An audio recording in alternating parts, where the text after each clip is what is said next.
no lives matter.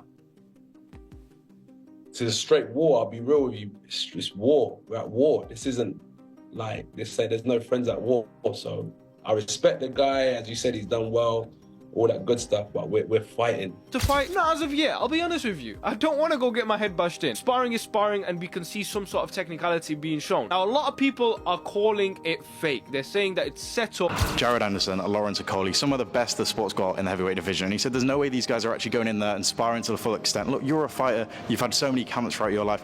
Do you think Jake is almost asking them to go easy, or do you think this is proper sparring going on? The point of sparring is to learn.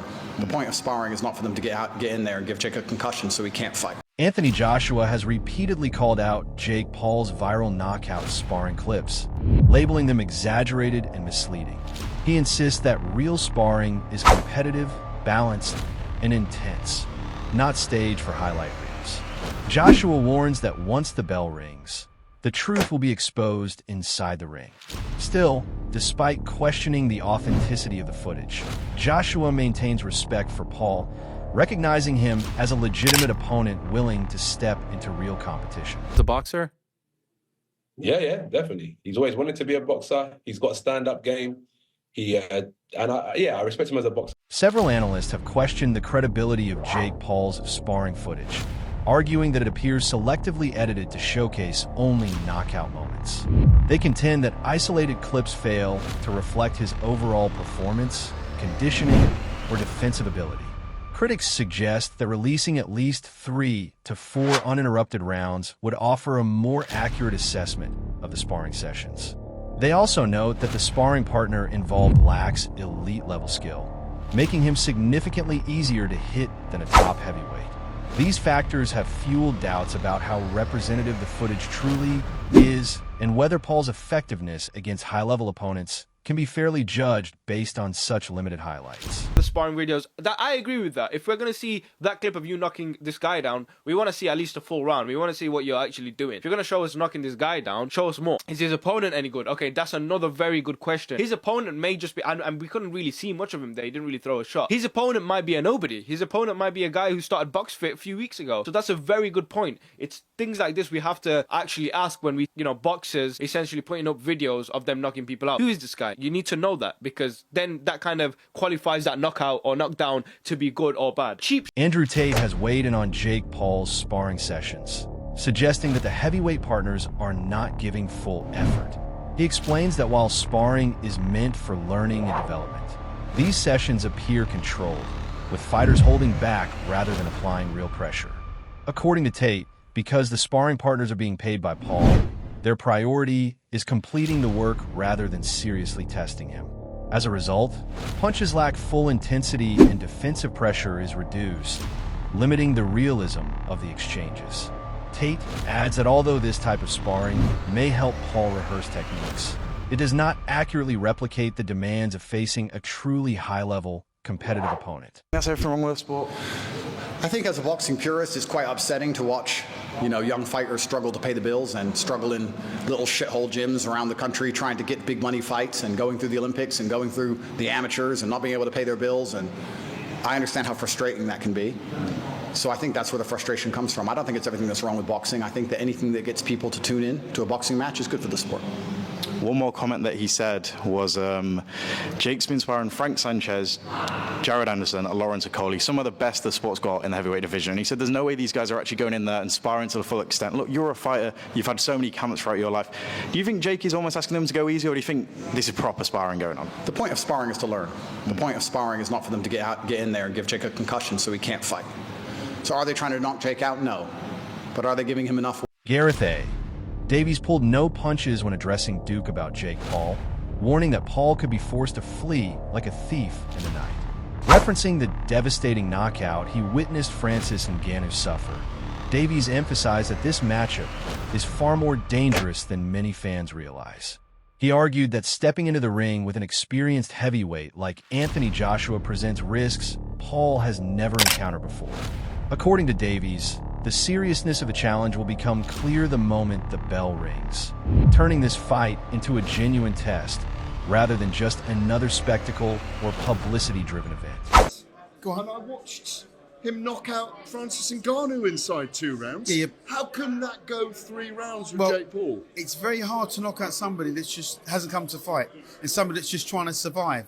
And that's what I think will happen to Jake Paul. Do you think he'll run? I think he'll run like a thief in the night. Once he sees the size of Joshua, those little 10-ounce gloves that they're going to be wearing, he's going to be petrified and his backside will fall out. I went to the press conference in Miami for that a couple of weeks ago, and he was planning to motorboat AJ, and he thought differently of it when he was standing with him. Good luck with that, mate. No, AJ was he'd have got motorboated out of there. Listen, mate, listen. Good luck with that, because if he starts out with AJ, puts his chin out and starts trying to goad him in, I think Anthony Joshua will definitely iron him out early. Do you think he finishes his boxing career then? Let's hope so. If Jake Paul does something weird and wins, is that impossible? Nothing's impossible.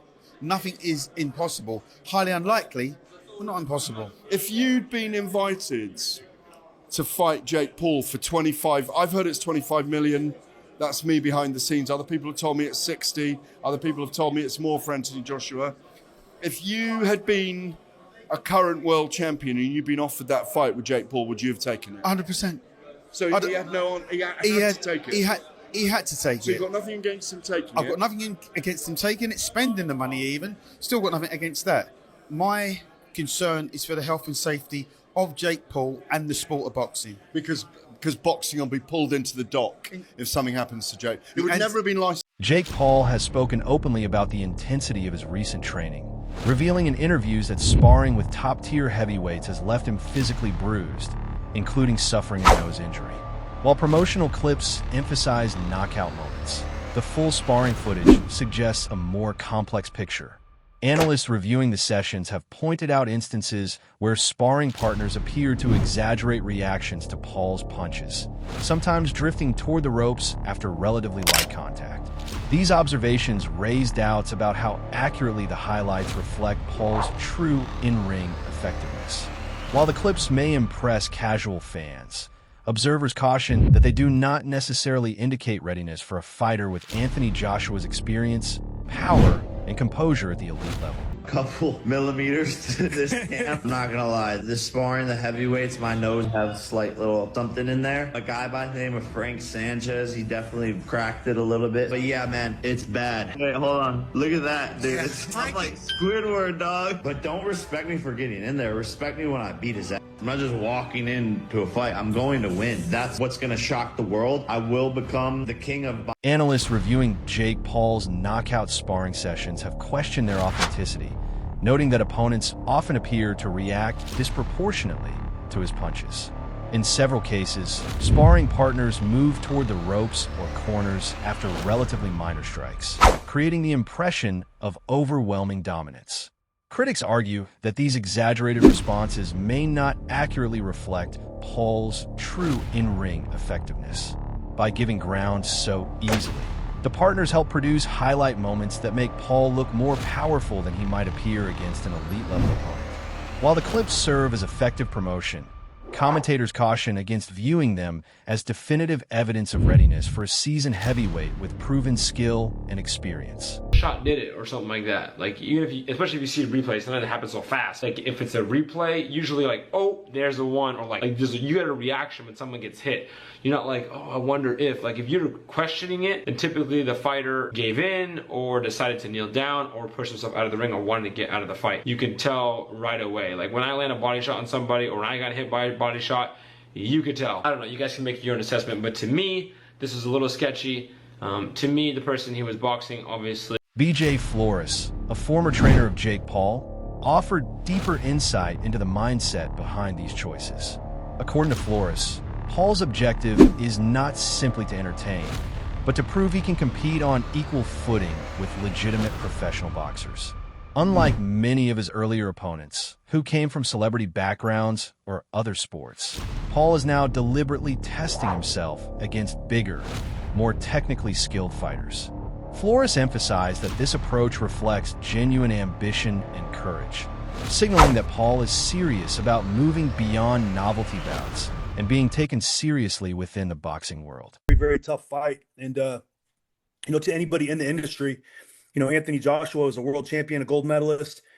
This is a big difference from, anybody else that, Jake's fought in the past. But, he's looking for these big challenges. He wants to fight the toughest guys. And I think with Anthony Joshua, he got exactly that. I mean, Anthony Joshua is a guy I would have never dreamed in a million years Jake would have fought him in his fifth year boxing in a fight situation like this. I thought he would have given it a little more time. But, I mean, this is an extremely difficult fight. Anthony Joshua is 6'6", 245 pounds, extremely dangerous, gold medalist, world champion, and I think this is a very, very difficult fight for Jake. So I wouldn't have made this fight. No.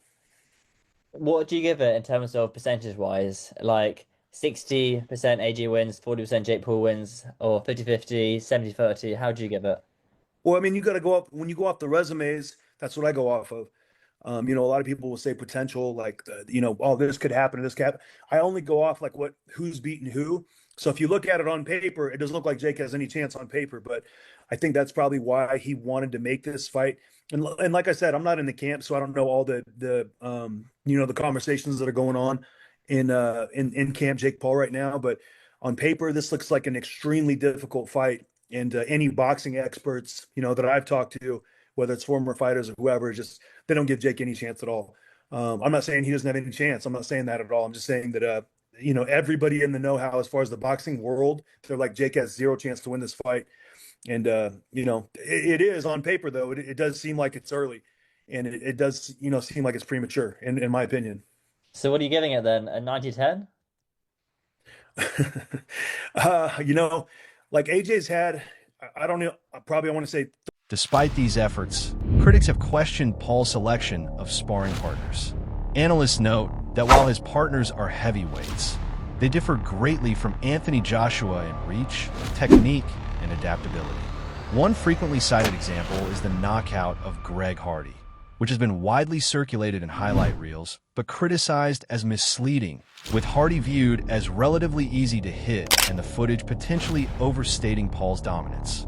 Observers argue that meaningful preparation for Joshua requires sparring partners capable of replicating his rare blend of speed, power, and tactical awareness, qualities the current lineup may not fully provide. As a result, broader debate has emerged over the legitimacy and representativeness of Paul's recent sparring sessions. Sparring all the wrong boxers.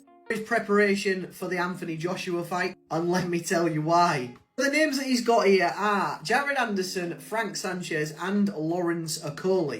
They're all professional heavyweights. They are all probably top 20 heavyweights in the world right now, which is fair enough for Jake to bring them in. But in terms of preparing for an opponent, Jared Anderson is too cat and mouse. His game isn't about pure power. It is not about boxing as a boxer puncher. It is very much an outboxer. Anthony Joshua is not going to do that. Frank Sanchez has his own kind of unique style, but I would still put him in that category as almost a plodding heavyweight. He's very, very slow. His hand speed's not quite there. Defensively, he's not that switched on. And Lawrence Okolie is very, very much a hit and grab style heavyweight. Seen Okolie, his fights are a little bit boring. Some elements of his game are similar to Anthony Joshua. He's probably the closest match, I would say, out of these guys. But the problem is with Okolie, he'll throw maybe one or two shots and then he will hold. And when people throw shots back at him, he will hold. Anthony Joshua, he's never been the best at holding. He's never been the best in the clinch. His inside work's not quite there. The height and somewhat the weight would probably be quite the same for these guys, but in terms of actually replicating a boxing style, it would have been far, far better, in my opinion, getting somebody in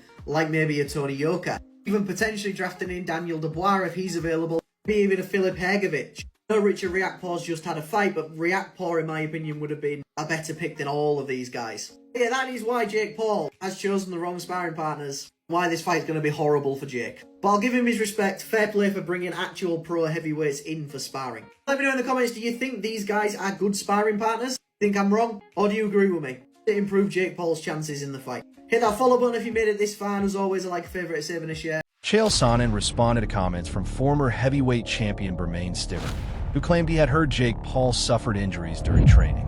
According to Stiverne, Paul reportedly picked up a black eye that could potentially affect the fight schedule. He even suggested that some insiders feared the bout might be canceled following intense sparring sessions, describing the matchup as largely a promotional stunt designed to generate media attention. Sonnen expanded on those concerns, acknowledging the massive hype surrounding the event, but warning that the physical risks Paul is taking could turn the spectacle into a serious disaster if not handled carefully. Despite these cautions, Sonnen noted that the commercial appeal and media value of the fight remain enormous. Lawrence gave him a black eye or something from what I heard, and the fight is not happening after those sparring sessions. It might be a lie or it might be true. I don't know. Just what I heard, so I wouldn't be surprised. If I was his advisor, talking about Jake Paul, I wouldn't take that fight, Stavern added. I mean, business-wise, it makes sense. The numbers are great and everything, but yeah, if I was like his brother Logan, I would tell him, don't take the fight. I'd rather see you win. Somebody send me the face-to-face. You could tell. Anthony's language showed he was not scared or whatever.